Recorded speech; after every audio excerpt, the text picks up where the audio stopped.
আসসালামু আলাইকুম, শুভ সন্ধ্যা। যে যেখান থেকে আমার ভিডিও দেখছেন সবাইকে আন্তরিক অভিনন্দন, শুভেচ্ছা ও ভালোবাসা। আমি মোহাম্মদ শিব্বির আহমেদ, চ্যানেল বাংলা 78 থেকে বলছি। কালের কণ্ঠের একটি নিউজ, উপদেষ্টারা নতুন দলে আসতে হলে পদত্যাগ করতে হবে আক্তার।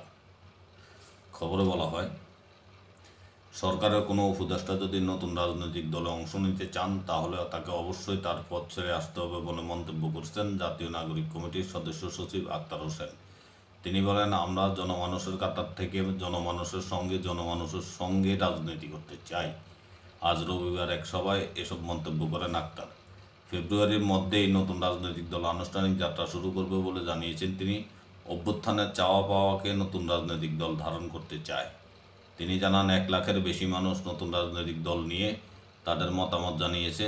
বাংলাদেশের রাজনৈতিক দলগুলো নির্বাচন নিয়ে যতটা আগ্রহী, সংস্কার ও বিচার নিয়ে ততটা সোচ্চার না বলে মন্তব্য করছেন জাতীয় নাগরিক কমিটির এই সদস্য সচিব।